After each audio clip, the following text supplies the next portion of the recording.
Alhamdulillah hari ini bahagia sekali. Yang pertama saya bisa hadir di sekolah SDIT Muhammadiyah dan juga beberapa orang tua yang hebat. Ya. Karena orang yang tua yang hebat berarti sedang mempersiapkan generasi yang hebat. Orang tua yang hebat selalu berpikir untuk masa depan anaknya. Orang tua yang hebat dia akan berbuat apapun demi anaknya supaya lebih sukses di masa mendatang. Sebelumnya saya juga mohon maaf kalau lihat dari titel saya bukan orang pendidikan. Saya orang ekonomi, saya orang mata duitan. Orang ekonomi itu pasti lihatnya duit aja. Saya basic saya ekonomi, saya dari syariah, hukum Islam, kemudian ekonomi Islam, perbankan. Jadi sebenarnya bukan orang pendidikan. Nanti kalau ngomong pendidikan kalau salah ditegur.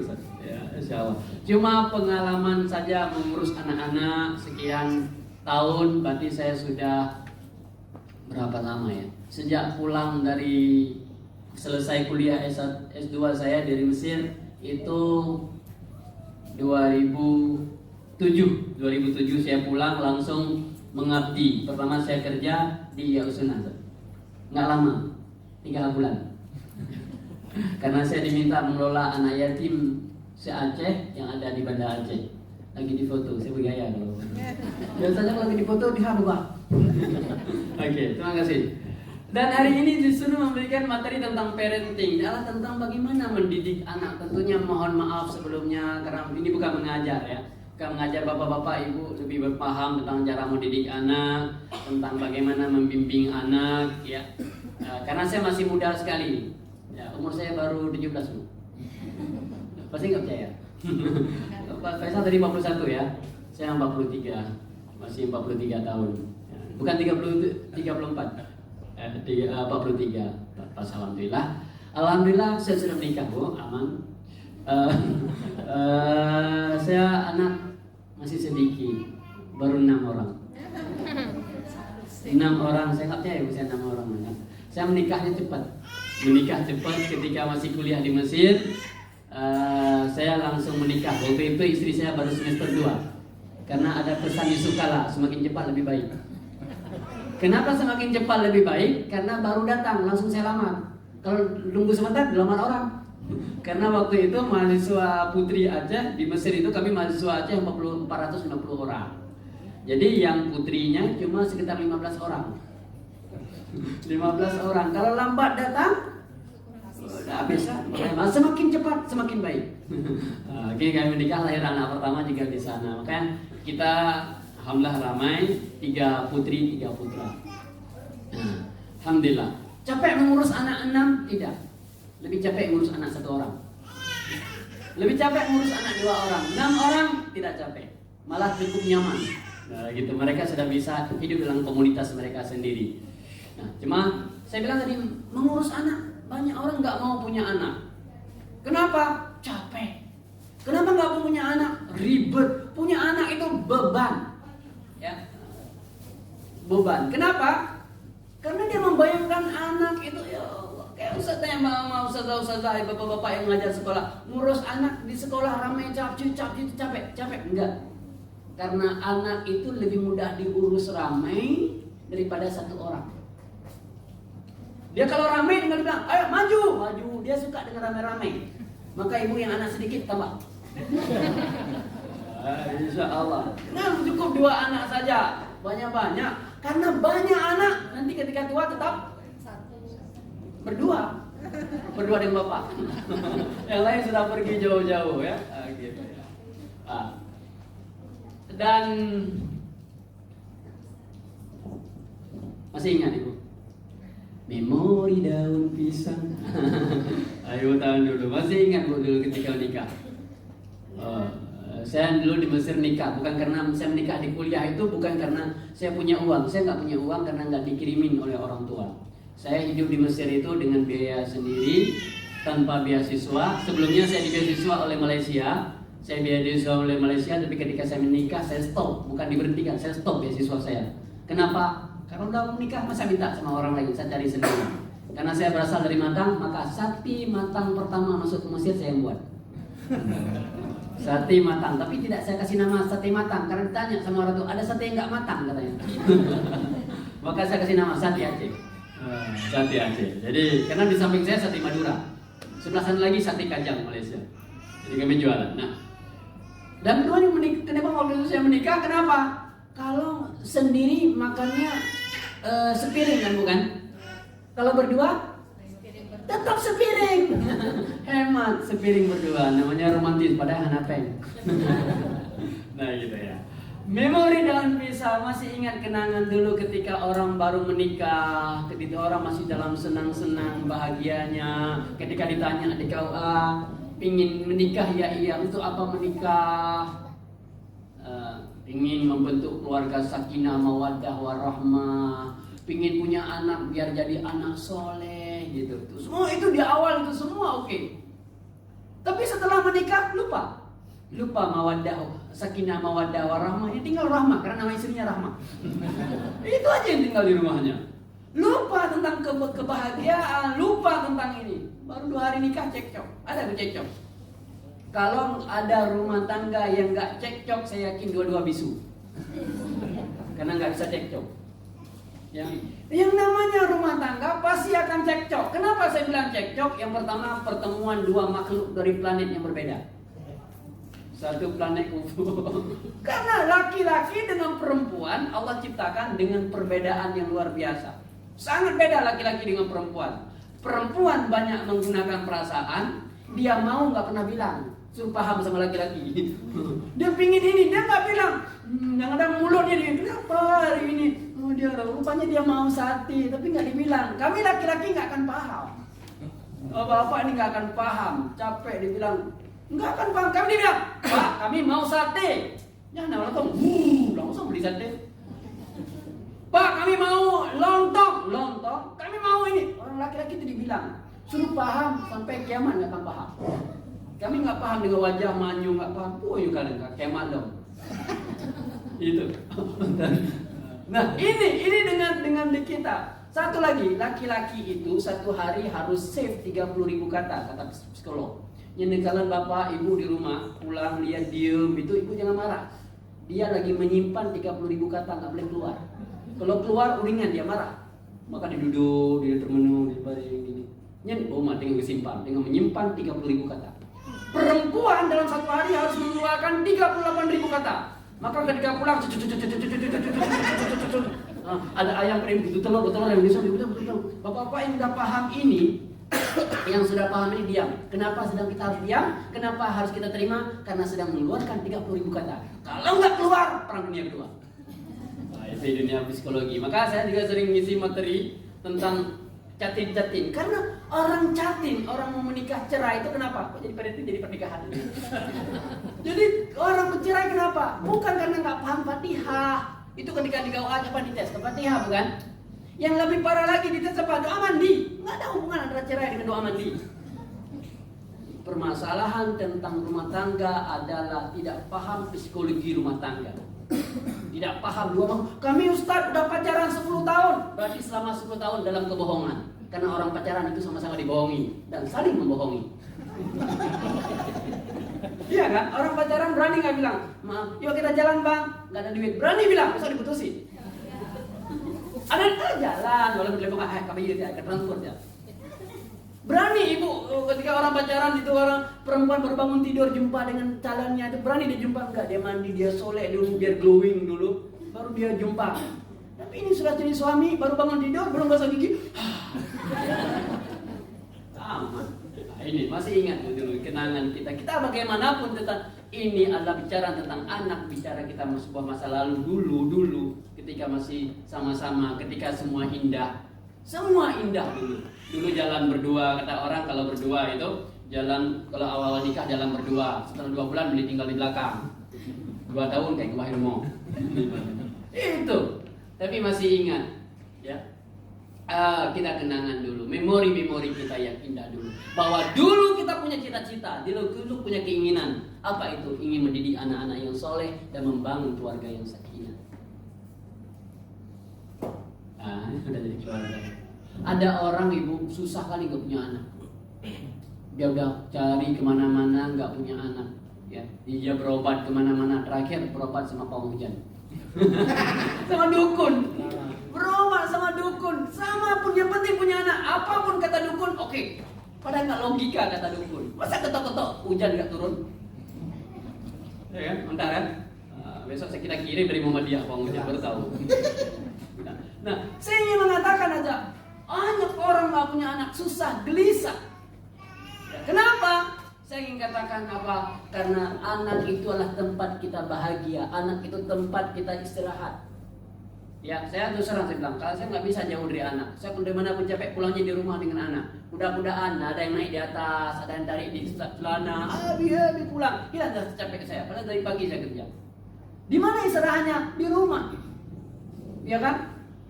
Ada orang hari ini nggak istirahat di rumah, bapak-bapak di mana istirahatnya? Di kafe. Dia lebih nyaman dengan orang lain daripada dengan anaknya. Untuk anaknya sisanya apa? Anaknya adalah sisa-sisa tenaga dan sisa waktu. Ibu udah capek seharian kerja, bapak seharian kerja, pulang ke rumah dua-duaan dalam muka kungkrohong. Capek kerja. Ditanya anak, diam, bapak capek. Diam. Bapak istirahat. Dia menemukan di rumah yang pulang bukan ayahnya, tapi monster. Ketika pulang rumah, monster pulang. Mama nggak bilang aja, tiba-tiba lihat di HP, nah dia kalau ibu kasih HP pasti tulis monster. Kalau nama ibu tiba pengawas ganas, ganas itu. Sampai ketika mamanya nggak ngomong, mama kenapa hari ini kok diem aja? Rupanya namanya SD gigi. Nah ini intinya, rumah tangga itu akan bahagia kalau di situ akan berkumpul anak-anak yang soleh, anak-anak yang baik, yang patuh, yang taat. Coba bayangkan kalau satu anak kerjaannya bikin pusing, ngapain? Dijualnya tabung gas karena perlu yang dingin-dingin, SS. Habis memasak ibu pas, kenapa nggak hidup? Pas buka tabung gas nggak ada. Rupanya sudah dijual sama anak soleh. Anak salah, pasti nggak akan senang. Yang satu lagi nggak pulang, bang di mana bang? Lagi di luar. Yang satu lagi ada aja dilapor polisi. Bu, sebentar anak ibu lagi saya simpan di penjara sebentar. Kita pusing punya anak dengan problematika yang banyak. Seharusnya dulu kalau kita ada istilahnya banyak anak banyak rezeki. Sekarang banyak anak bikin stres. Kalau anak itu nggak dididik. Kalau anak itu, saya mengatakan, kalau lembu nggak dididik, anak lembu nggak dididik tetap jadi lembu. Tetapi kalau anak manusia nggak dididik jadi lembu. Anak manusia nggak dididik jadi binatang. Ini bukan bahasa saya, ini bahasa Al-Quran. Lahum adhanun la yasma'una biha, punya telinga nggak mau dengar. Punya mata tidak mau melihat. Punya hati tapi tidak mau merasa, tidak mau berpikir. Ulaika kal an'am, mereka bagaikan binatang ternak. Bal hum adall, bahkan lebih dahsyat. Maka saya bilang anak manusia nggak dididik jadi binatang. Yang marah bilang Ustaz bilang anak saya jadi binatang. Bukan anak ibu, anak orang yang nggak dididik. Anak ibu didik semua, buktinya mengantar ke SDIT. Ya bu, SDIT Muhammadiyah 6. Ya gitu kan. Udah capek Ustaz. Kasih banyak-banyak bu sini. Biar capek Ustaz. Tambah lagi. Ya kan? Enggak, menikmati. Nah, betapa bahagianya sebuah keluarga yang di situ adanya keharmonisan, di situ lahir anak-anak yang soleh, anak-anak yang sayang orang tuanya, ayah sayang kepada adik-adiknya. Senang kita lihat anak adik dengan kakak berantem. Kalau kecil biasa lah berantem. Kalau di rumah ibu tidak berantem, bukan anak kecil namanya. Bukan anak kecil. Anak kecil harus berantem karena dia sedang belajar. Belajar apa anak kecil? Saling tarik menarik. Ibu jangan marah ibu. Dia sedang belajar mempertahankan haknya. Dia ada si kakak, dia pegang punya buku, dia ditarik sama adiknya. Dikatakan, marah, nangis adiknya, datang kita. Kak, kasih, adik minta. Dan sering begitu. Si kakak kecewa dia. Kenapa dia kecewa? Itu kan barang milik dia. Kita selalu yang kita tegur yang salah, yang besar. Kakak yang besar, gak paham-paham. Itu adik. Adik selalu yang kita bela. Padahal si kakak sedang belajar mempertahankan mana haknya. Karena nanti dia di luar, di lingkungan, dia akan berhadapan dengan masalah. Saya ingin ceritakan tentang kemudahan Nabi Zakaria alaihissalam. Nabi Zakaria umurnya sudah tua. Istrinya mandul, anak gak ada. Gelisah, sangat gelisah. Maka kita lihat dalam surat Maryam ayat berapa? Ayat 4 sampai ayat 6. Qala rabbi inni wahana al-'azmu minni washta'ala ar-ra'su shayba wa lam akum bidu'aika rabbi syaqiyya. Bercerita, kita Nabi Zakaria kalau lagi gundah, lagi gelisah, ngomongnya sama Allah. Kita kalau lagi gundah, lagi gelisah, ngomongnya sama medsos. Sering ya, saya suka baca medsos ya, cerita orang di Facebook, di Twitter, di Instagram gitu, cerita tentang rumah tangga. Semua ditulis, semua dicerita. Sampai hari ini masak sayur lodeh, siapa yang mau? Suaminya belum pulang, belum ditawarin. Orang di sosial media semua udah ditawarin sampai ke Amerika.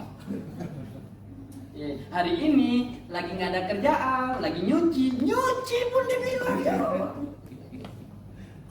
Saya kemarin sempat marah di jalan ke Langsa, ada orang naik pick up, duduk di belakang, tapi divideokan mobil saya dari belakang sambil jalan, hampir saya kejar, tapi dibilang sama istri sabar aja, dia baru punya HP. Kita lagi jalan divideokan, apa saja divideokan, apa motivasi? Gak ada. Curhatnya sama Allah kalau ada masalah. Curhat sama orang justru tambah masalah. Gitu. Beliau bercerita, ya Allah, kata Tuhanku, tulangku telah mulai lemah, udah tua, rambutku sudah memutih. Ya. Dan aku belum pernah kecewa dalam berdoa, tidak pernah berhenti. Kita sering kalau berdoa itu, kenapa nggak minta aja sama Allah? Udah berapa kali doa nggak dikabulkan sama Allah? Allah malas lagi berdoa, kenapa? Yang kemarin aja belum dikabulkan, apalagi nambah yang baru. Tugas kita adalah meminta, hak Allah untuk memberi. Ya, ada orang di Yaumil Qiyamah dalam riwayat itu tiba-tiba, ya Allah, dari mana pahala yang banyak itu ya Allah? Kok banyak sekali, rasanya saya di dunia nggak berbuat sebanyak itu. Dari mana? Dijawab oleh Allah, ini adalah doa-doamu yang tidak terjawab di dunia. Rupanya doa kita yang kita berdoa di dunia tidak dijawab oleh Allah, itu menjadi pahala deposito di Yaumil Qiyamah. Pertanyaan sekarang, ibu mau doa dijawab atau tidak? Nggak berani. Ibu mau doanya dijawab atau tidak? Tapi nggak ada deposito di Yaumil Qiyamah, gimana? Bayar deposito saya. Benar Bapak ya, sudah tahu ya. Ya. Berdoa saja hak Allah memberi. Karena hadis Nabi mengatakan kadang yang kita minta itu diterima, kadang diganti yang lebih besar lagi, terkadang ditunda nanti dikasih. Saya jujur saya bilang, saya hampir almarhum beberapa kali saya bilang. Kenapa? Saya tahu ibu kapal gurita itu tenggelam itu. Saya sebelum hari itu saya beli tiket. Nggak dijual, marah saya sama orang jual tiket. Seorang kurus nggak muat katanya. Oke, saya pukul meja, saya marah gitu, tetap nggak dijual. Pulang saya, duduk besoknya nonton TV, tahunya kapal gurita itu tenggelam. Ternyata kalau sempat saya marah-marah, akhirnya udahlah naik aja katanya kan, dijual tiket itu yang terjadi. Maka yang berdiri hari ini almarhum. Udah meninggal saya. Nah, tapi ini jelas nih, bisa saya pegang ya. Ada kaki, kehantu. Nah, wa inni khiftul mawaliya min wara'i wa kanat imra'ati 'aqiran fahabli min ladunka waliya. Nabi Zakaria minta, ya Allah, berikan ada penerusku ya Allah. Ada anak dari sisimu yang engkau anugerahkan kepadaku. Istriku mandul. Ya Allah, udah tahu istri mandul, tetap berdoa. Ini udah tahu kenapa ibu abang doa lagi minta anak, ngapain minta anak, istri saya mandul. Jadi gimana solusinya? Cari cabang. Buka cabang solusinya. Nabi Zakaria, ini aman ibu kan, aman kan? Nabi Zakaria itu adalah beliau bukan buka cabang, tetapi tetap berdoa pingin punya anak, walaupun tahu istrinya akhirah mandul. Ya bukan? Bukan buka cabang, bukan? Iya. Karena bapak beberapa orang ada yang bantu, makanya saya nggak bela sebelah bapak sebelah ibu. So, ini ternyata apa yang terjadi Yarithuni wa yarithu min ali Yaqub. Tugas punya anak supaya dia meneruskan dakwahku, bukan meneruskan usahaku. Kenapa Bapak pengen punya anak? Kalau saya mati, siapa yang meneruskan toko itu? Kalau saya mati, siapa yang akan menggarap tanah itu? Kalau saya mati, siapa yang akan ngurus harta saya? Kalau saya mati, siapa yang ngurus adik-adiknya? Jadi pengen punya anak hanya untuk ngurusin harta sama ngurusin keluarga. Tapi Nabi Zakaria, anak adalah yang meneruskan estafet dakwahnya. Ingin punya anak.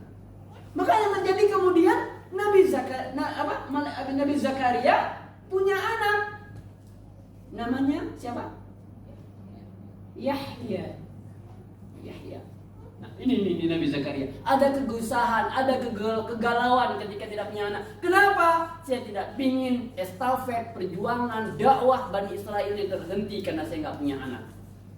Maka kita berdoa ingin punya anak yang bisa meneruskan misi kebaikan kita. Bukan ingin punya anak asal penting rame. Kenapa ingin punya anak? Takut dibilang nggak punya anak sama orang. Cuma takut dikhawatirkan, disindir sama orang. Nggak punya anak ya? Nggak bisa ya? Sering dia sindir. Apa itu? Nah, tiba-tiba anak ibu pulang dari sekolah.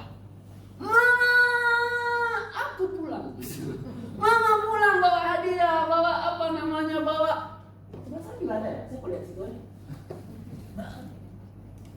Sebenarnya GR sama ibu-ibu lihat semua ke saya jadi GR.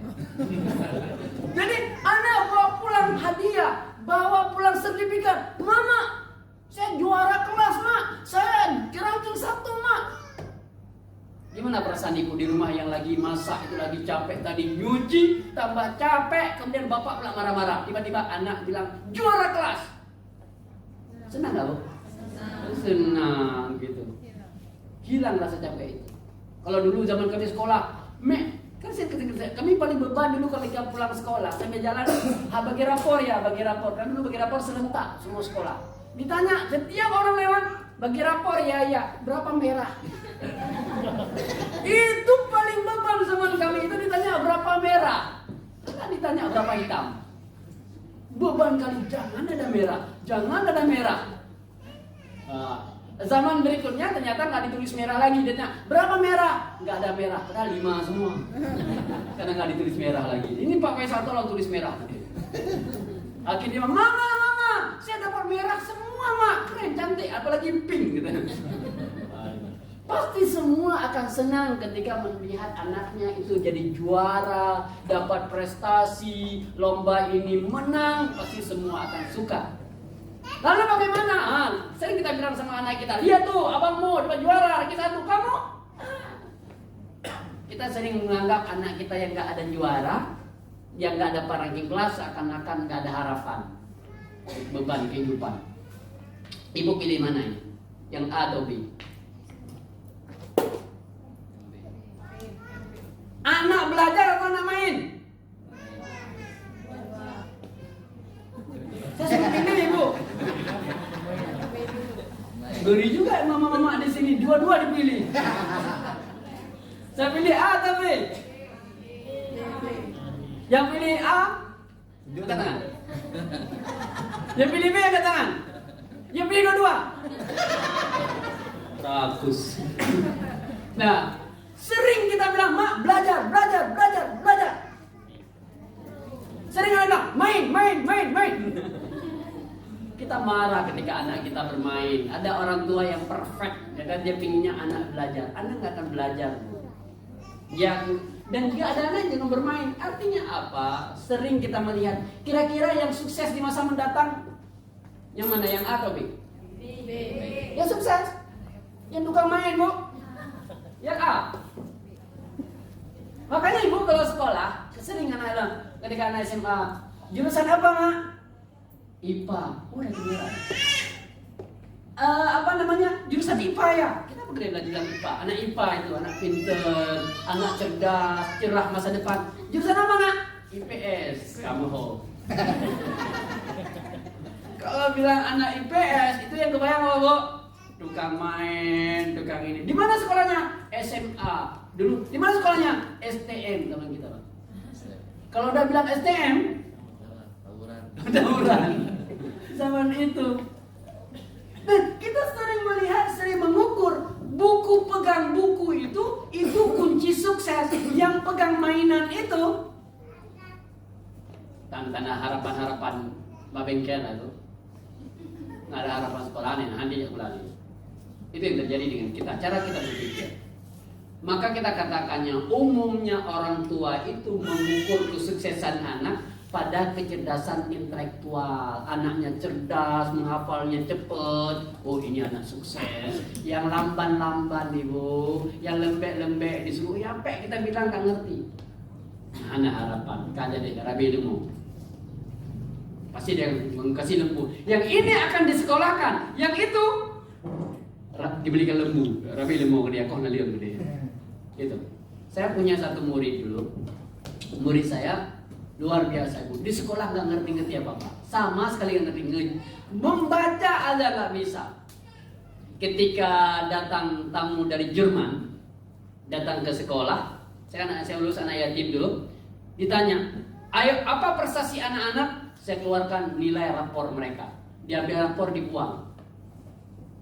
Mereka nggak butuh rapor. Saya butuh mana skill anak. Ada si anak ini ternyata dia itu memang nggak bisa membaca, nggak bisa menulis, dan nggak bisa apa-apa. Ternyata dibawa ke tempat pembuat perabotan, dia bisa membuat miniatur meja makan yang sangat cantik di atas meja. Akhirnya dia yang dilatih sama Jerman. Yang ranking 1 anak-anak rapat. Skillnya dan sekarang luar biasa suksesnya dia. Oh, bagaimana baik karena aku membaca ini kan juga gitu. Nah ini kita sering melihat, mengukur dan menyatakan anak cerdas. Maka sekarang orang nyari sekolah ibu, di mana sekolah yang hebat-hebat. Kita ngantar anak yang hebat-hebat, di situ anak berprestasi, di situ anak mantap, kecerdasan intelektual, nanti akan dikirim ke sana, dia akan dikirim ke sini. Sekarang yang dipikirkan, yang tes masuknya susah sekali. Itu orang jadi sekolah sekarang. Kenapa? Berbangga hanya dengan itu. Apakah itu sekolah yang paling bagus? Tadi kawan saya, tetangga saya namanya Daniel Goleman. Ya, dalam sebuah bukunya yang berjudul Emotional Intelligence, ya, menang bahasa Inggris, dia mengatakan ternyata orang yang cerdas otak bukan semata-mata faktor yang mempengaruhi nanti dia sukses di masa mendatang. Oh, yang cerdas-cerdas, yang ranking-ranking itu bukan menunjukkan dia nanti yang sukses. Yang ranking terakhir itu nggak ada harapan. Saya ini sekolah ibu ranking 23 dari 40. Serius saya bilang, saya bukan yang paling pintar di kelas. Nah, karena kalau saya belajar, kita nggak pintar. Saya satu yang paling lemah bu, matematik. Saya kalau lihat matematik, sebelum pingsan dah pingsan duluan. Saya nggak bisa lihat matematik. Saya nggak bisa angka. Saya tidak bisa mengingat angka. Ini kelemahan saya. Tapi saya bisa menghafal berlembar-lembar tulisan. Ini saya mengaku kelemahan saya. Saya kalau lihat tulisan itu bisa saya hafal. Saya bisa menghafal huruf, tetapi tidak bisa menghafal angka. Ini kelemahan saya. Nah, gitu. Makanya saya ketika melihat matematik, demam saya. Akhirnya saya ngambil ekonomi. Kenapa? Karena di situ ada matematik. Sesuatu yang saya benci tidak boleh saya benci sama sekali, tapi harus saya ngambil. Saya ngambil ekonomi dan saya nulis S2 itu tesis tentang akuntansi, matematik juga. Padahal saya tidak tahu. Lulus juga. Nah itu. Artinya apa? Kita dipaksa untuk belajar. Nah, maka saya katakan kecerdasan intelektual hanya menyumbang 20%. Ternyata 20% bagi orang yang sukses. Yang sukses-sukses itu hanya 20% dilihat dari kecerdasan intelektual. Yang lainnya 80% adalah kecerdasan lainnya. Maka apa kecerdasan lainnya? Nah, kita Malaysia ternyata ada kecerdasan intelektual namanya IQ, ada kecerdasan emosional namanya EQ, ada kecerdasan SQ, kecerdasan spiritual. Orang sekolah hari ini Bapak Ibu fokusnya adalah pada kecerdasan intelektual, akal, otak. Buktinya cara masuk pakai tes, ujian naik kelas pakai tes, lulus juga pakai tes. Padahal yang ternyata sama. Saya cerita sama Bapak Ibu, saya punya murid. Tiba-tiba setelah 2-3 tahun dia datang ke pesantren, jumpa saya. Saya tanya, "Bang, kuliah di mana?" "Di teknik penerbangan." "Hah?" Terkejut saya. "Teknik penerbangan?" "Iya."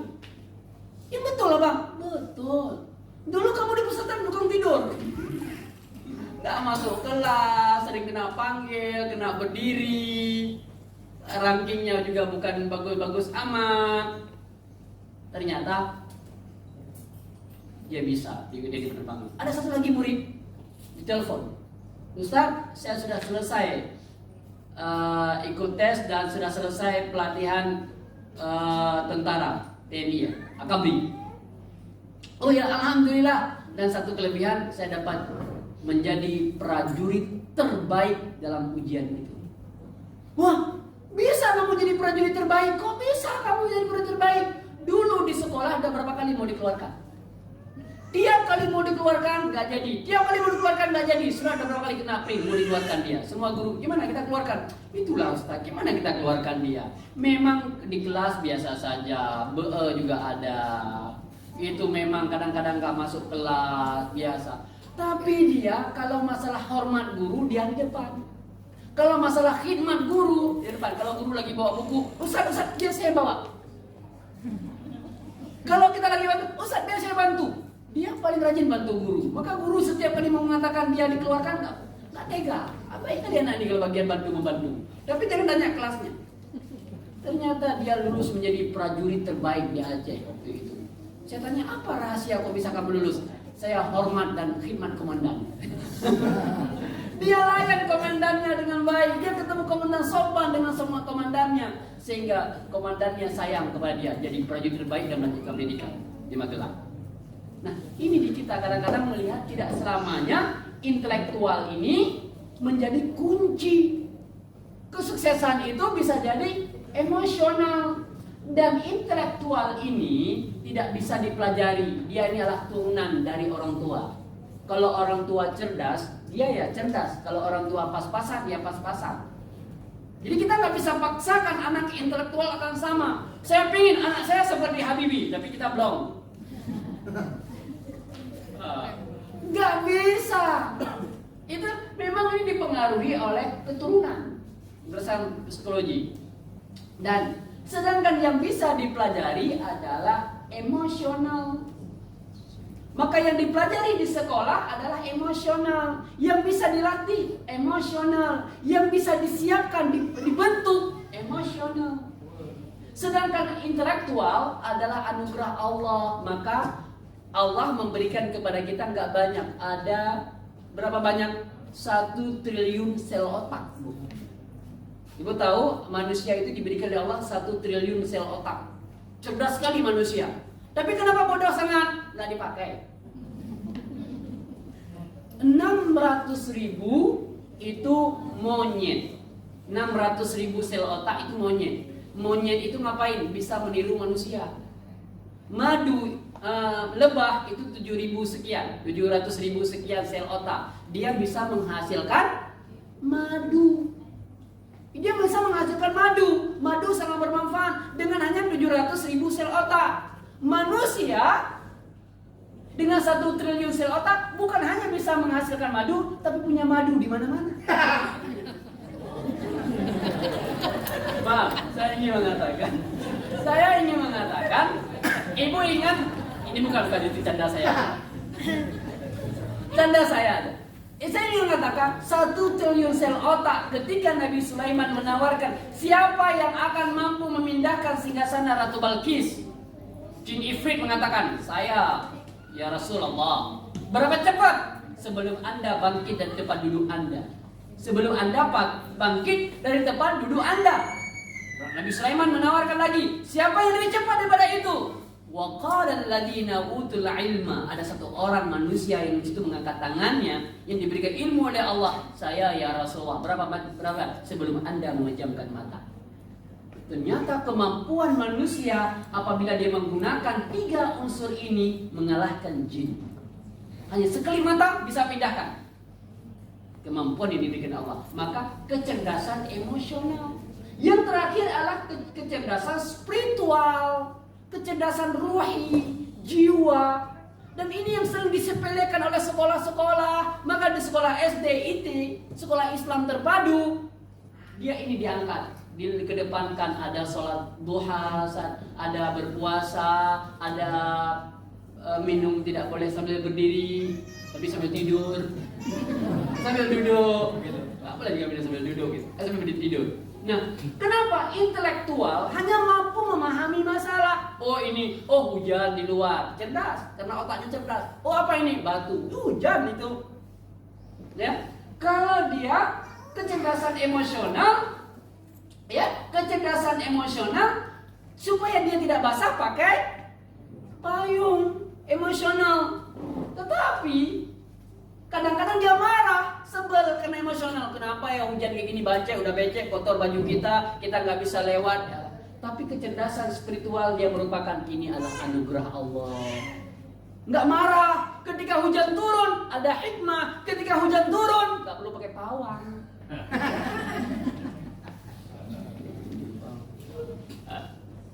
Nah maka pilar kecerdasan spiritual itu, anak itu meyakini Allah yang menguasai kehidupan, bukan dukun. Kita nggak bisa merubah kehidupan. Kemudian dia bekerja keras untuk mencari ridha Allah. Ketika anak kita nanti bekerja, untuk apa? Untuk mencari ridha Allah. Nanti jangan sampai dia makan apa yang dimakan. Apa yang di depan semua dimakan, semua di laut semua dimakan, kecuali kapal selam itu bukan keras karena naga bona.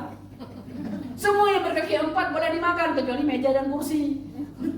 Karena kaki 4 gitu. Itu orang yang, makanya ada orang yang apa yang dapat dimakan, ya, apakah hak orang lain atau bukan, dia nggak peduli. Itu lembu. Kalau anak yang cerdas spiritual, ini halal atau tidak, ini hak saya atau bukan. Nah kemudian dia akan kokoh dalam melaksanakan ibadah, rutin taat. Kemudian dia sabar. Nah anak yang nggak sabar, tiba-tiba anak kita biasa ranking 1, tiba-tiba dia nggak ranking 1. Anak yang nggak ada kecerdasan spiritual, dia akan marah, dia akan pukul kursi, dia akan marah sama mama. Ini gara-gara mama. Oh urusan mama lah.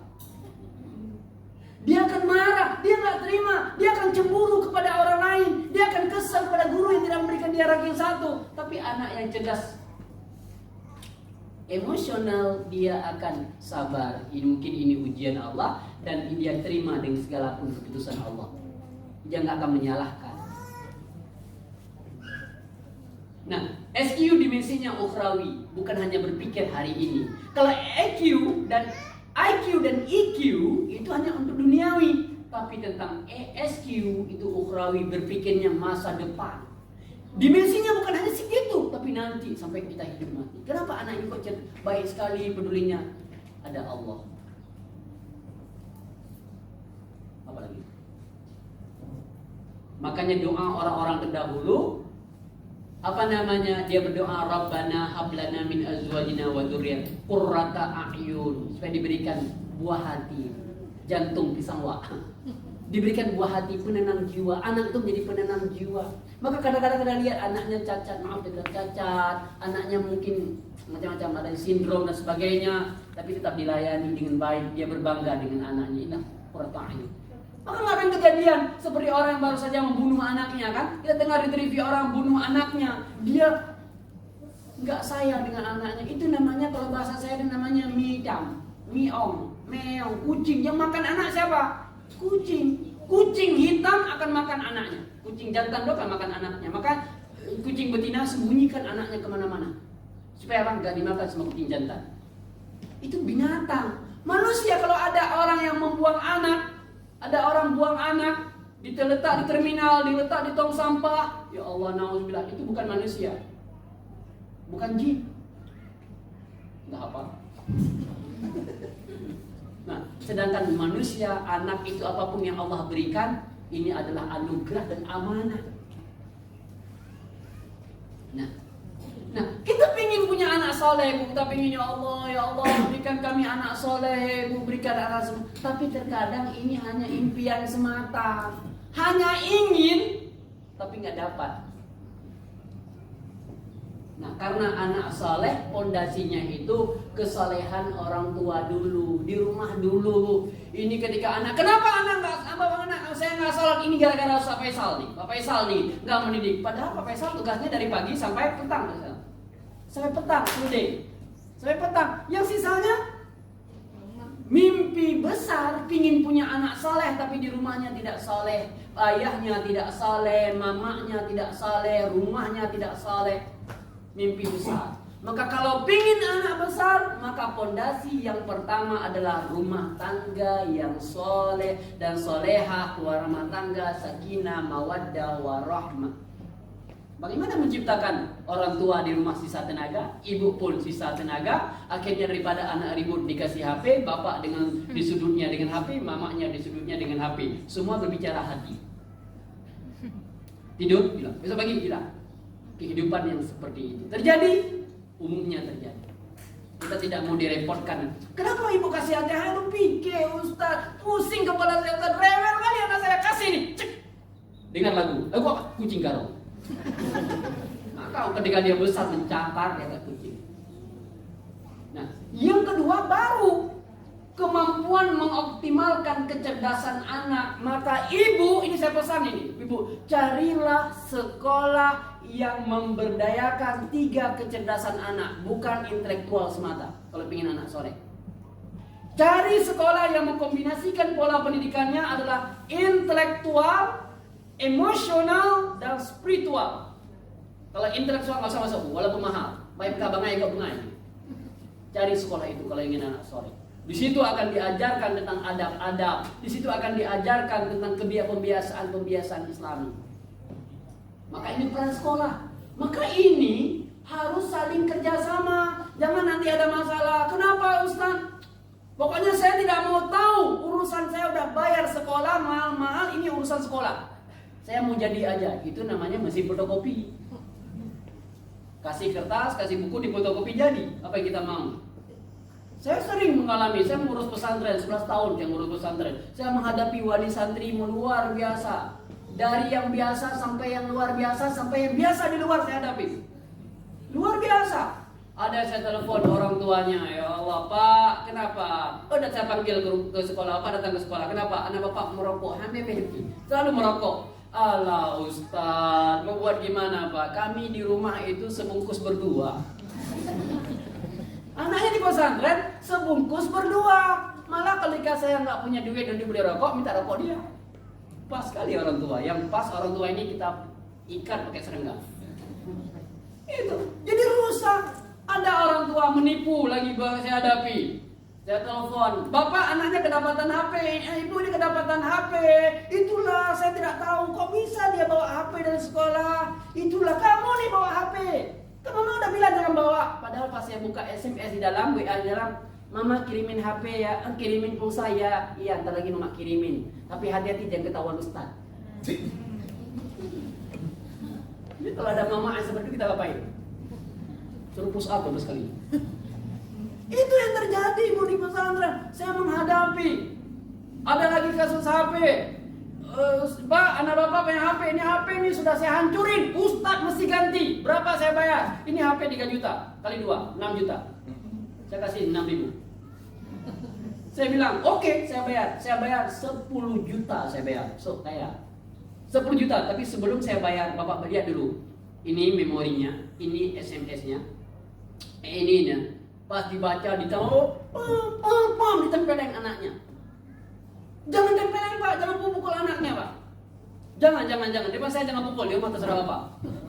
Saya bilang, udah, gimana Pak? Saya bayar, ini 10 juta saya bayar, nggak usah. Kenapa? Karena chattingan anaknya itu mengalahkan chattingan pelaku. Nggak ada tempeleng, nggak kita marah dengan HP. Kasus. Ini saya menghadapi banyak kasus yang seperti itu. Kita hadapi dalam dunia pesantren, luar biasa. Ini di pesantren, di luar pesantren, wallahu alam saya nggak tahu. Nah ini fondasi pendidikan. Maka kerjasama, kolaborasi, sinergitas itu harus kuat sekali. Saling sama-sama kita mendukung. Nah ini. Maka kita lihat Nabi Ismail punya anak 2. Ya, kita juga punya anak 2. Nabi Ibrahim punya anak 2, satu Ismail, satu Ishak. Dua, Ismail, satu Ishak. Dua-dua anak soleh. Dua-dua anak soleh. Kita juga punya anak dua. Dua juga, satu iblis, satu setan. Kayak gitu ya. Nah, maka saya katakan, bagaimana Nabi Ibrahim itu ingin punya anak dua-dua jadi nabi, dua-dua anak yang soleh. Ketika mau disembelih, if'al ma tu'mar satajudini insyaallah minas sabirin. Lakukan wahai ayah, kalau itu memang perintah, saya akan jadi orang yang sabar. Coba kalau ayah mama ayah dapat perintah ini dari Allah supaya menyembelih kamu. Kamu mang ayah lun. Salah minum obat, dia pun langsung lari jeblu. Pasti nggak mau. Tapi apa yang jadi? Karena Nabi Ibrahim punya visi, punya anak, ingin mencetak anak yang soleh. Doa Nabi Ibrahim, Rabbi habli minas solihin. Ya Allah, berikan aku anak yang soleh. Dari cita-cita sudah ingin punya anak yang soleh. Ini cita kenapa ingin punya anak? Bisa jadi pemain bola kayak Ronaldo. Kenapa gajinya banyak? Ya Ronaldo bola cita-citanya. Yang kedua, misi. Misinya apa? Memastikan anaknya dalam Islam. Sudah ingin punya anak yang soleh, pinginnya anaknya dalam jalan Islam. Wa wassa Ibrahim banihi wa Ya'qub ya baniya innallaha astafa lakumuddin. Wahai anak-anakku, ya baniya, wahai anak-anakku. Saya kan lagi membangun pendidikan, namanya sekolah saya Abaniya, bukan Bunaya. Dari situ Bunaya satu anak, kalau Baniya banyak-banyak anak. Berarti saya lebih banyak anak. Nah, innallaha astafa lakumuddin, Allah pilih kepadamu satu agama. Fala tamutunna illa wa antum muslimun. Ya. Jangan kamu mati wahai anakku kecuali kamu dalam keadaan mengamalkan Islam. Memastikan anak kita dalam keadaan Islam. Itu pola misi Nabi Ibrahim. Kemudian pendidikan Nabi Ibrahim berbasis wahyu. Cara pendidikan kurikulumnya bagaimana? Rabbana wab'ats fihim rasulan minhum yatlu 'alaihim ayatihi wa yuzakkihim wa yu'allimul kitab wal hikmah. Pertama, ajarkan Al-Qur'an, kemudian sucikan jiwanya, kemudian baru ajarkan ilmu pengetahuan. Ini pola pendidikan Ibrahim. Bersihkan dulu hatinya dengan ayat-ayat Al-Qur'an. Bukan ajarin dulu, kita maaf ya Bu, sekolah-sekolah hari ini yang pertama diajarkan apa? Pelajaran.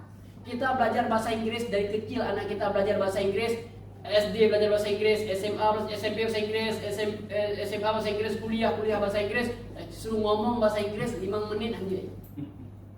Kita belajar matematik sekian lama, nggak bisa juga. Kita pelajaran banyak, tapi musabah hanya yang produktif. Apa yang terjadi? Karena ilmu itu, kata Imam Syafi'i, al-ilmu nurun, ilmu itu cahaya, dia tidak akan masuk ke dalam hati yang gelap. Banyak orang yang cerdas belajar ilmu pengetahuan, setelah itu jahat. Ilmu itu akan masuk ke dalam jiwa yang bersih. Maka pola pendidikan kita Islam itu adalah dengan ajarkan Quran dulu. Jadi anak-anak kita ngafal Quran, surah At-Takwir tadi, subhanallah.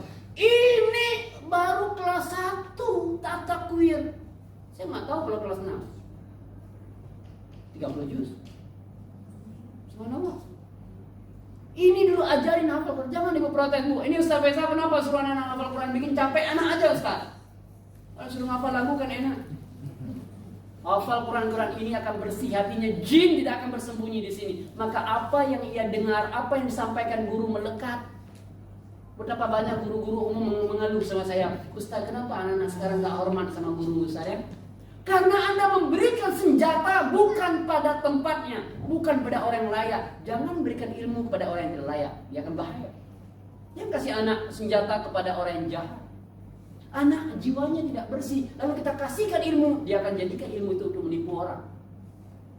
Dia akan membuat kerusakan di mana-mana. Dia akan berpikir untuk menzalimi orang sebelah banyaknya dengan kecerdasannya. Maka ilmu itu harus diberikan kepada jiwa yang bersih. Ini Nabi Ibrahim. Terakhir adalah dari Nabi Ibrahim adalah lingkungan, cari lingkungan yang baik. Bagaimana Nabi Ibrahim? Jauh dengan Inni askantu min dzurriyyati biwadin ghaira zar'in. Ya Allah, Rabbi inni askantu min dzurriyyati. Aku tinggalkan anakku ya Allah biwadin, di sebuah lembah ghaira zar'in, enggak ada pohon. Ibu sedang hamil, dibawa bapak ke Gunung Selawat, ada pohon. Siap, Bu? Serius ini. Nabi Ibrahim membawa istrinya Hajar yang sedang mengandung ya, nggak ada bidan, nggak ada dokter, nggak ada air, nggak ada pohon, di gurun Sahara, nggak ada tetangga. Kalau ibu dibawa bapak begitu gimana ibu? Siap bu? Saya yakin ibu pasti siap kan? Pingin anak soleh bu? Nggak pingin pak. Serius, ibu pingin anak soleh? Ya Allah berikan anak-anak soleh kepada ibu. Boleh ditinggalkan bapak di gunung Selawak? Kenapa Nabi Ibrahim membawa ke lembah? Karena di situ dia tidak pingin itu kota Babilonia, tempat itu di Irak dan sekitarnya itu ini dipenuhi dengan kurafat, bid'ah dan syirik, tidak mau anaknya membesar. Kita sekarang pindah ibu, Los Mawi tidak aman untuk anak soleh sekarang ini, betul bu? Kita pindah bu. Saya siap bu. Buku barang. Serius, gimana kita baru keluar kafe menunggu? Kafe terbuka, kafe luar biasa, modal cuma satu punya wifi. Sekarang semuanya anak-anak tempat permainan banyak, kok nggak boleh tempat permainan? Semua melalaikan mereka dari sholat. Seandainya duduk di kafe, Allah Akbar, dia kafe pergi sholat. Ini nggak ada, dikecilin lagi. Kalau sempat itu azan yang pakai pengeras suara. Kalau nggak ada pengeras suara, kalau nggak ada suara lagi, kamu benar. Ini yang terjadi, cari lingkungan. Maka lingkungan sekolah ini di sini insya Allah aman. Maka diciptakan lingkungan yang baik. Nah, maka saya ingin mengatakan untuk penjelasan perlu mengikat, ajarkan agama dulu, mana halal, mana haram. Nggak boleh ngambil punya orang ya, nggak boleh menipu orang ya, nggak boleh bohong ya. Ini ikatan agama harus kita ikat, kita tanam terus pada anak. Kita sering dalam pendidikan anak, kita sering anak kalau jujur kita marah. Kamu lakukan nggak? Enggak. Kamu ambil duit mama enggak? Enggak. Betul. Ada dikit pam, kita peleng. Lebih baik kita tidak jujur daripada dipukul. Saya punya prinsip dalam mendidik, selagi kamu jujur, saya tidak akan menghukum. Tapi kalau ketahuan kamu bohong, itu habis. Itu sifat saya begitu. Karena satu yang bohong itu kalimat yang saya jaga. Karena dia sekali dia berbohong, dia akan minta kali kedua, ketiga, dan keempat, dan selama akan jadi pembohong. Maka kalau kamu ada kemana pergi tadi? Pergi dengan kawan. Ada salat? Enggak. Ya udah, salat sekarang. Kalau kita hukum, kamu besok dia akan bohong sama kita. Dia nggak akan jujur. Karena untuk apa jujur sama mama saya, sama ayah saya? Karena jujur pun nggak ada bedanya dengan bohong. Maka pembiasaan akhlak yang mulia, biasakan dengan biasanya makan dengan tangan kanan. Biasakan. Anak ini akan terbelajar dengan pembiasaan. Anak yang dikasih ungkut gemuluh, dia nggak akan bisa makan kalau nggak ada ungkut gemuluh. Anak akan terbentuk dengan kebiasaan. Maka kalau kita lihat anaknya tukang mencuri, ini sudah dibiasakan mencuri. Saya melihat di pesantren. Ketika kita bukan anak mencuri, saya juga pernah membuat survei. Di pesantren saya buat cara mengukur anak mencuri. Saya ikat mata anak-anak dengan kain. Semuanya, nggak banyak, 1000 orang. 1000 orang, saya ikat mata, berdiri. Sekarang pindah tempat, geser satu, jadi nggak tahu siapa kawan di samping. Mata tertutup, lampu ditutup. Kemudian saya katakan, siapa yang pernah mencuri dalam bulan ini bangun? Nggak ada yang tahu.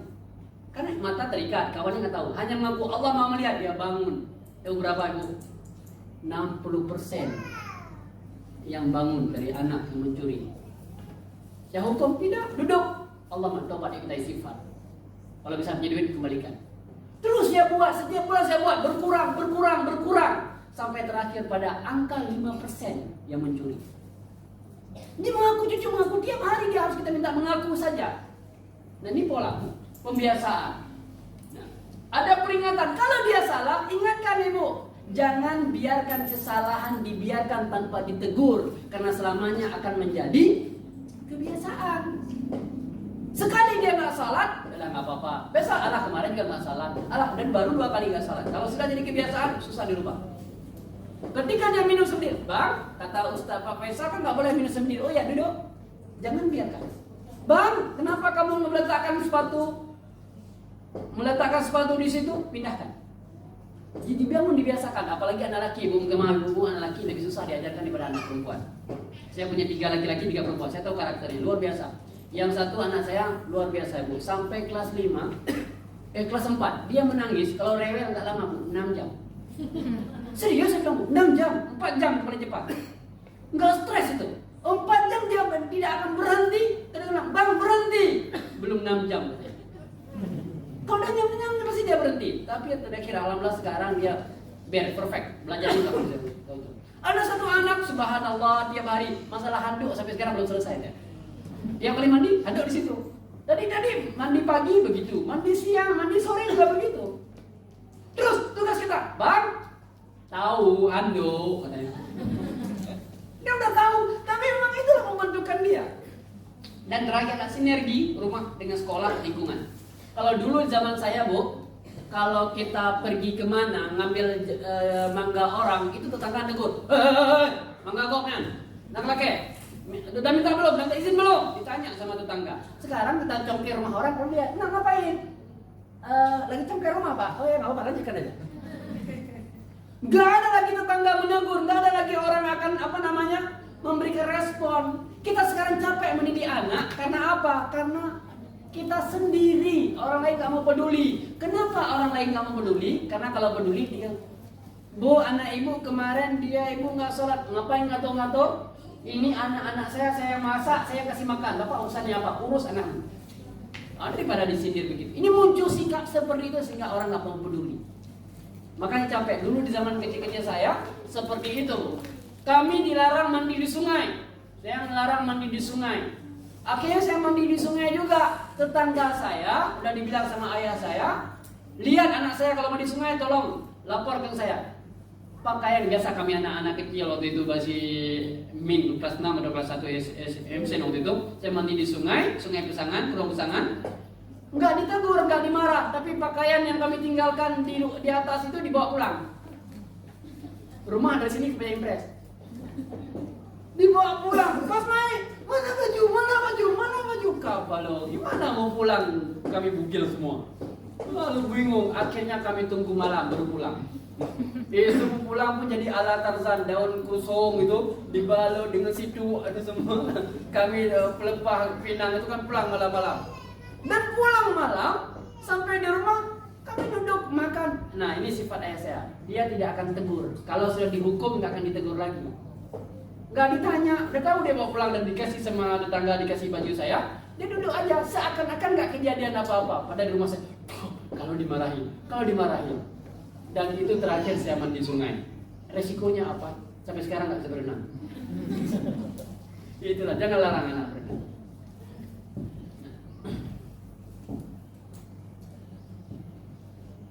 Nah ibu, hari ini ibu-ibu menangis dilema tentang anak. HP ibu ya, nggak bisa dipisahkan dari HP ibu. Ada ibu yang korban anaknya sudah pegang HP nggak ada pun elektrik, nggak. Banyak orang, Ustaz gimana sekarang anak-anak gimana Ustaz yang menghadapi anak dengan HP? Ibu jangan pisahkan anak dari HP karena mereka adalah generasi Z. Generasi Z adalah generasi yang memang nggak akan bisa lepas dengan teknologi. Nggak akan bisa lepas ibu. Jangan pegang HP. Coba ibu kasih HP, ibu nggak pandai otak-atik, suruh dia otak-atik dia pandai. Ini nggak punya HP, dia tahu dia otak-atik. Saya kalau ada masalah HP saya kasih sama anak saya satu pun nggak kasih HP. Jujur bilang, saya nggak kasih HP. Baru hari ini saya belikan HP itu anak saya yang paling besar. Kenapa? Karena sekolah dulu. Bertahun-tahun saya menangis darahmu nggak akan saya belikan HP. Lebih baik kamu menangis daripada saya menangis nantinya. Saya katakan begitu. Lebih baik kamu menangis sekarang daripada saya yang nangis nanti. Saya nggak kasih HP. Mau pakai? Saya kasih apa? Kasih laptop. Oh, sama aja. Kalau HP bawa tempat tidur, kalau laptop bisa bawa tempat tidur. Kalau HP bisa dibawa kemana-mana, dia tetap menggunakan HP. Kalau laptop paling lama 2 jam dia bisa duduk. Habis itu dia pergi. Nah, ini saya ingin mengatakan ada orang main game online, anak-anak kita kena game. Kemana sampai diem, sampai mau ditutup. Gila. Ini perlu bagaimana strategi kita menghadapi itu. Nah, hari ini Bu, dekadensi moral kita, anak-anak kita menjadi tidak ibadah. Banyak anak nggak sholat Bu. Banyak anak nggak sholat. Judi, game online, ini terjadi di remaja kita hari ini di luar. Pergaulan bebas, pacaran Ibu. Jangan tanya Ibu, saya pernah buat survei, 80% lebih anak pacaran. Kemudian narkoba, tawuran, balapan liar, ini yang terjadi. Dan ini saya kasih data sedikit. Nah Ibu, ada satu survei tahun 2000 dibuat 385 responden. Ditanya, ternyata mereka sudah pernah melakukan hubungan seks 18,4% sebelum nikah dari 300. Kemudian di antara itu alasannya kenapa? Karena ingin coba-coba 53%. Kenapa kamu ngomong gitu? Coba-coba, tes aja. Tes. Main dia. Kemudian 23% karena dia jatuh cinta, karena pacaran. Ya, 14,1 karena kebutuhan biologis. Ini. Kemudian dengan siapa? Dengan pacar 70%. Dengan WTS 11,3%. Ini salahnya. Ini dengan teman, ini dengan teman. Ini dengan teman 3,3%, yang lainnya dengan orang lain, kebun dan sebagainya. Dan yang terakhir ini saya katakan, setelah dia melakukan itu, ditanya, kamu menyesal tidak? 53% menjawab, senang. Biasa aja, 36%. Yang menyesal hanya 9%. Saya ingin mengatakan ini angka yang saya berikan ini adalah beginilah kondisi remaja hari ini. Dan anak kita akan memasuki dunia itu sebentar lagi. Apa yang rusak? Kenapa bisa terjadi? Hati udah rusak. Pelket Niki. Hati inilah kunci. Yang perlu diperbaiki inilah hati. Ditata anaknya. Anak yang bagus hatinya, bisa bagus. Tapi ini rata-rata remaja sudah rusak hatinya itu. Sudah hancur hatinya. Bukan hati ini Bu ya. Saya bilang hati itu raja. Ketika kita bilang dia mau bergerak itu hati.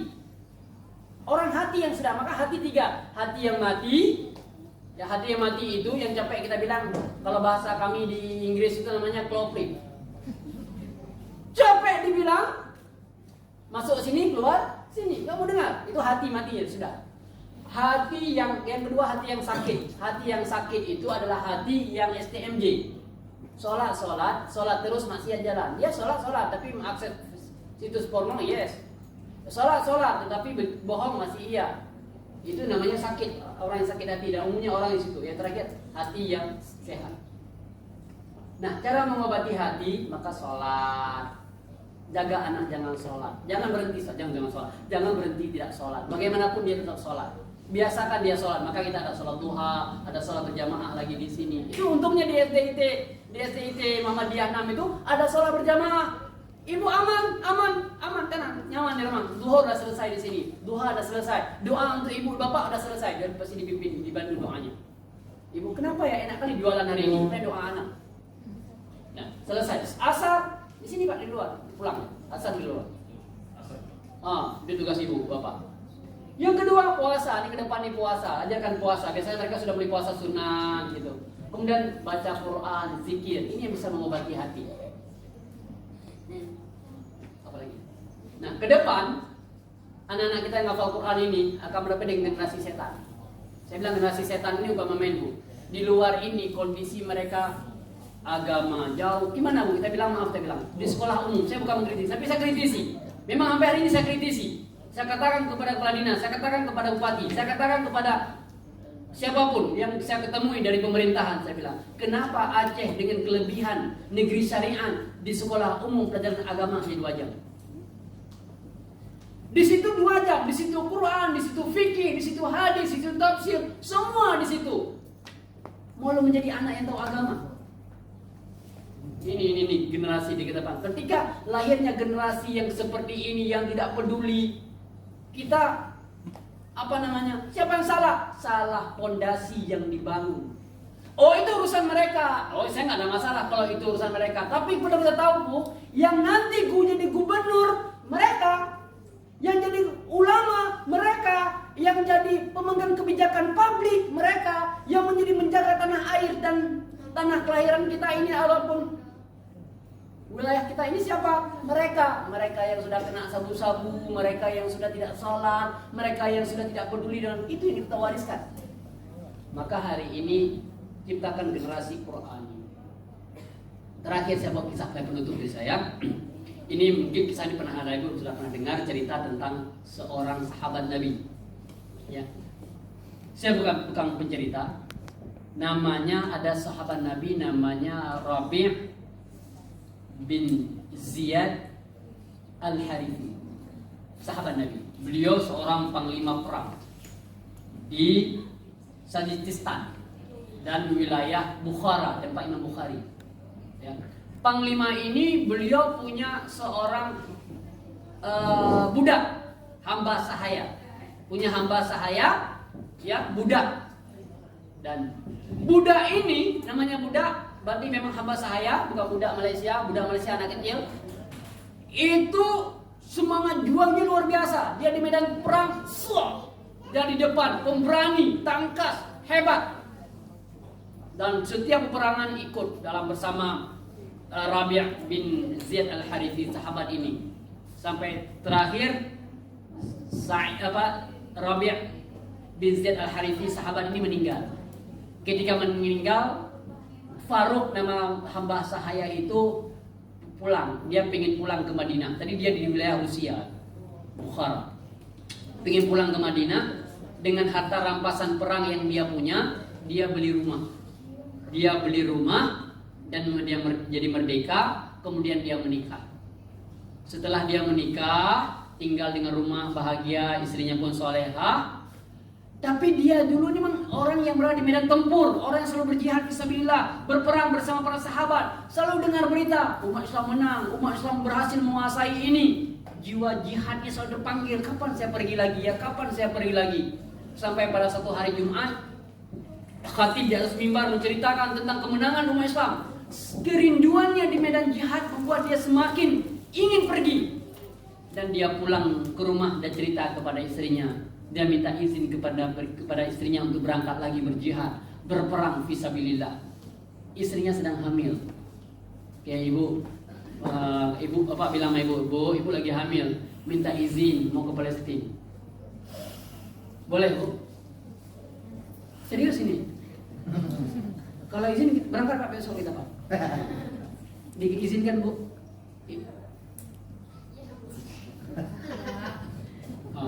Kata istrinya, iya, namanya wanita mengatakan, bagaimana engkau akan meninggalkan aku yang sedang dalam kondisi hamil. Di sini tidak ada keluargamu, di sini aku juga tidak punya keluarga. Kepada siapa engkau akan menitipkan aku? Kutitip engkau pada Allah. Pak, sama siapa apa itu? Bukan sama tetangga, bukan sama siapa, sama Allah. Maya-maya. Gitu. Akhirnya istrinya pun mengizinkan. Akhirnya Faruk ini pun pergi ke medan jihad menyambut kerinduannya. Lalu si istri pun melahirkan anak laki-laki. Ya, nama laki-laki, nama anaknya dikasih Rabi'ah. Orang Aceh kasih Rabi'ah itu perempuan, orang Arab Rabi'ah itu laki-laki. Pada tanya, siapa nama ibu ini? Rabi'ah. Orang Arab, oh laki-laki. Dia nama orang Arab namanya Rabi'ah, laki-laki. Rabi'ah. Dididik pelan-pelan. Dikasih guru, diantar ke sekolah. Jadi Faruk ini menitipkan uang untuk biaya hidup 30.000 dinar. Ini 30.000 dinar aku tinggalkan dari harta rampasan perang, ghanimah perang. Ini tolong untuk operasi kaisar melahirkan. Zaman itu belum ada. Nah, ini untuk mendidik anak kita, ini untuk biaya hidup anak kita, ini untuk pendidikan anak kita. Digunakan uang itu, dia bayar guru, dikasih uang untuk guru. Setiap anaknya berkembang, lebih bisa hafal Quran, guru dikasih hadiah, dikasih bonus, dikasih lebih, terus diajarkan guru, digunakan semua uang itu. Harapannya anak ini suatu hari ketika ayahnya pulang, aku sudah mendidiknya menjadi anak yang hebat. Tapi ternyata tanya informasi, ada berita suaminya telah syahid di medan perang. Ada juga lagi berita belum pulang, tapi masih ada di perbatasan, masih terus berjuang fisabilillah. Antara iya dan tidak, kirim WA nggak dibalas. Belum ada WA waktu itu. Ini akhirnya gelisah antara kesedihan, tapi anak ini terus aku didik, sampai anak ini terus membesar dan membesar. Terus semakin dewasa dan dewasa. Setelah 30 tahun, tiba-tiba ada seorang penunggang kuda memasuki kota Madinah. Orang tua, rambutnya sudah mulai memutih, dengan pedang di tangannya. Dia mencari rumahnya. Kota Madinah sudah berubah setelah 30 tahun. Akhirnya dia dapati rumahnya dalam keadaan terbuka. Ketika dia masuk karena rindu pada keluarganya, dia ingin masuk, dia ingin melihat anak yang ditinggalkan dalam kandungan. Dia coba masuk. Tiba-tiba yang punya rumah langsung menerkam, langsung mereka bergulat dan ingin memukul laki-laki yang masuk ke rumahnya. Siapa ini? Pencuri kah kau? Tidak ada tetangga, nggak ada yang kenal. Ketika dia akan memukul, aku tidak akan menusukmu katanya, kecuali di depan hakim. Ibunya mengatakan, jangan anakku, itu ayahmu. Rupanya istrinya masih ingat. Ternyata Faruk pulang ke rumah setelah 30 tahun. Yang dia beritakan dia sudah syahid di medan perang. Ternyata anaknya yang tadi ingin memukul malah merangkul ayahnya. Rindu ayah setelah 30 tahun ini loh. Dulu dia ditinggalkan dalam kandungan. Ini kamu terima, dulu tinggalin saya. Anak sekarang, tapi enggak, diberangkul, dipeluknya. Mereka makan malam bersama. Dan setelah Isya, Faruk anaknya Rabi'ah pergi ke masjid, di Masjid Nabawi Madinah. Nah, Faruk pun pergi. Istri sedang takut apa? Takut ditanya, uang 30.000 dinar kemana kamu bawa? Mana sisanya? Uang itu sudah habis semuanya untuk pendidikan anaknya. Takut jangan sampai ditanya. Apa aku jawab nanti? Ternyata nggak sempat ditanya. Istrinya suami Faruk pergi ke masjid dan sholat. Setelah sholat Isya, tiba-tiba orang berkumpul di dalam masjid. Katanya ada pengajian dari ulama besar di depan. Karena ramai sekali orang. Di situ ada Abu Hanifah, di situ ada Malik bin Anas yang ikut belajar. Duduk, rupanya ramai sekali ikut pengajian. Faruk duduk di belakang.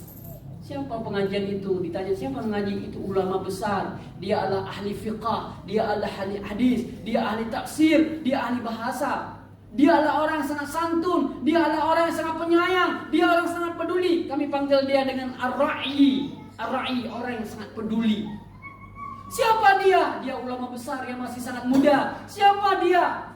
Penasaran lihat gak nampak karena ramai sekali orang. Siapa namanya? Penasaran Faruk itu. Siapa ulama muda ini yang hebat sekali itu? Namanya Rabi'ah. Rabi'ah binti apa? Rabi'ah binti Faruk ar-Ra'i.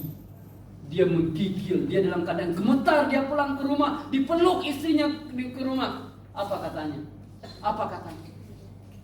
Tanya istrinya, langsung tanya. Ternyata anakku yang kutinggalkan dalam kandungan sekarang dia menjadi ulama besar di Masjid Nabawi. Yang aku tidak sempat mendidiknya, dengan tanganmu, tangan lembutmu, engkau bisa merubah anakku menjadi seorang ulama besar. Ditanya sama istrinya, mana yang kamu pilih? Uang 30.000 dinar atau anak soleh itu yang sekarang jadi ulama besar? Anakku. Akhirnya ternyata di rumah itu ditinggalkan seorang ibu bisa mendidik anak jadi ulama besar. Ayahnya sempat belajar dengan anaknya. Nah, ini yang terjadi. Bagaimana dengan ibu? Suatu hari bayangkan di ulama kita tadi, ustadz kita tadi. Suatu hari beliau yang jadi berceramah di sini. Suatu hari beliau yang anak-anak kita akan menjadi guru-guru besar, menjadi orang-orang hebat ke depannya, dan kita lihat dari belakang hebat. Bagaimana rasanya? Saya nggak tahu bagaimana merasakannya. Saya pernah melihat ayah saya berlinang air mata ketika saya baru pulang di Mesir 2007. Saya duduk mengajar pengajian di masjid. Orang belum pernah mengajarkan kitab Kitab Al-Um Imam Syafi'i. Saya pertama mengajarkan kitab Al-Um di masjid. Orang datang penuh masjid, sampai nggak muat di masjid di kampung saya orang belajar Al-Um. Saya melihat air mata ayah saya yang duduk di sana berlinang air mata. Si anak ini yang dulu hanya mungkin kakinya hanya sejengkal, anak kecil. Hari ini dia mengajarkan Al-Um. Saya merasakan itu dan saya tahu ayah saya sangat bahagia. Di sebelah saya guru saya yang dulu mengajarkan saya bahasa Arab. Saya tahu mereka sangat bahagia ketika saya menjadi guru. Maka oleh karena itu saya ingin katakan kepada ibu-ibu semuanya, saya punya satu teori. Mendidik anak soleh itu bukan pilihan antara mau dan tidak, tapi mendidik anak soleh itu adalah kewajiban. Mau tidak mau, kita wajib mengantar mereka menjadi anak yang soleh. Karena ke depan tanggung jawab mereka besar. Pertanyaannya bukan masalah HP. Nah, jangan kasih HP. Bukan masalah kasih HP. Permasalahan sekarang kepada anak kita, mampukah dia menggunakan alat ini dengan penuh keimanan? Mampukah dia mengawas dirinya menjadi lebih baik? Karena suatu hari ibu-ibu akan pulang kepada Allah, bapak akan pulang kepada Allah, dan mereka ini kalau ada kita bisa kontrol. Ketika dia nggak ada, saya ingin cerita sedikit pengalaman ibu. Saya kuliah itu tidak dibayar, tidak ada orang tua, tidak dibayar orang tua. Saya kuliah di Malaysia. Saya nggak ada uang dari orang tua, dikasih pas waktu itu. Saya akhirnya mendapat beasiswa dan dibiayai sampai selesai kuliah saya S1, S2, dan sampai terakhir sampai menikah. Sampai hari ini saya juga masih dibantu sama orang tua angkat. Saya malah terakhir pernah dikasih perusahaan, saya pernah jualan lobster, punya perusahaan juga satu di Medan. Saya pernah, nggak lama, 8 bulan saya kelola. Habis itu saya stres, bukan dunia saya. Nah, akhirnya saya ingin mengatakan apa? Untuk mendapatkan itu mudah, saya diuji. Suatu hari orang tua angkat itu mengajarkan saya cara membuka pintu kamarnya. Saya tinggal di rumahnya. Ibu adalah sekretaris Menteri Pendidikan Malaysia, istrinya. Bapak adalah ketua pengusaha Muslim Malaysia. Jadi orang-orang kaya di situ, di perusahaan mereka. Ini cara membuka pintu saya. Dan kunci saya letak di sini.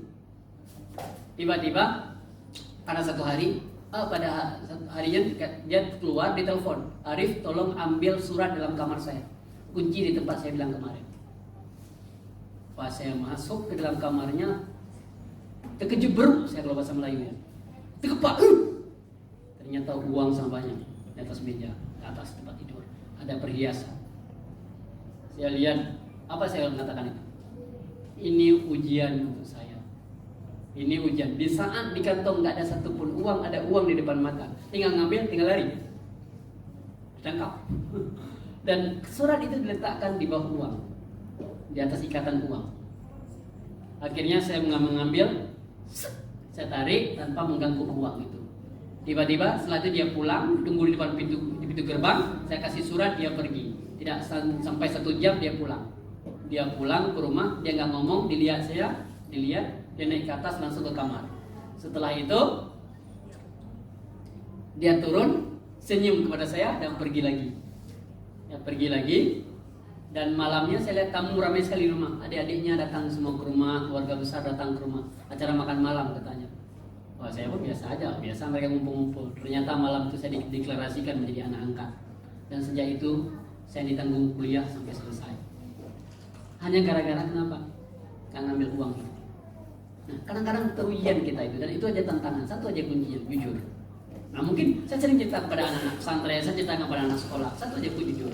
Maka mudah-mudahan kita apa yang kita, semua ada apa yang ditanamkan oleh orang tua kita kepada kita. Dan sekarang apa yang ibu tanamkan, apa yang sekolah tanamkan, apa yang kita isi ruang hatinya tadi.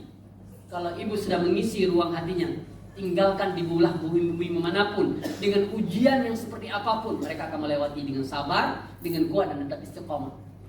Tapi kalau kita tidak pernah mempersiapkan mereka, biar jadi geroy, cara geroy, pas dia digeroy, dia tidak akan jadi dan tidak akan siap. Dan bagaimana setelah kita tidak ada? Jawabannya setelah, kalau ditanya sama saya, kenapa mempersiapkan anak yang soleh? Karena saya sudah mempersiapkan mereka ketika saya tidak ada. Kalau ketika saya ada saya tidak kasih uang. Kalau ada saya bisa jaga, tapi ketika saya tidak ada, siapa yang akan jaga mereka? Mereka akan jaga dirinya mereka sendiri. Dengan apa? Dengan pondasi keimanan, pondasi kesolehan, ketakwaan, kecerdasan yang kita katakan tadi, kesalehan dan kecerdasan. Kita tinggalkan dalam diri mereka, lalu mereka akan hidup dengan kondisi bagaimanapun zaman, dia tidak akan terpengaruh. Walaupun kekafiran, walaupun kefakiran, walaupun bagaimanapun, ini ternyata ujian. Saya mengalami ujian yang luar biasa dalam hidup. Perjalanan yang berat itu memang saya alami. Sampai mau berangkat ke Mesir, Bu, saya mau naik pesawat itu, Bu, saya tidak ada 1 sen pun uang dalam kantong. Ditanya sama guru saya, kamu punya uang nggak? Enggak. Mau ke Mesir? Siap. Betul. Ini cerita kisah nyata. Memang gila orang Aceh ini, kata saya. Gila. Naik pesawat, betul. Kenapa kamu nggak takut, katanya? Saya punya Allah. Bukan saya mau bilang saya soleh, saya ingin saya mengajarkan, ditanamkan oleh orang tua. Saya punya Allah dan saya tidak akan mati kalau Allah, saya di atas jalan Allah. Ternyata ini memang gila orang Aceh ini, katanya. Akhirnya apa? Pas mau naik pesawat, sini kamu. Baru dikasih uang saya, nggak banyak dikasih, 15 juta. Ini uang kamu selesai S1 saya waktu itu dengan uang itu. Nah, baru kemudian dikirim lagi dari Malaysia. Jadi ini yang pengalaman saya. Ada kondisi kita akan teruji antara maju atau tidak. antara semangat atau mundur. Dan ini adalah ujian, dan mudah-mudahan ini kita siapkan kepada anak kita. Wallahu a'lam bishawab. Mungkin ini yang saya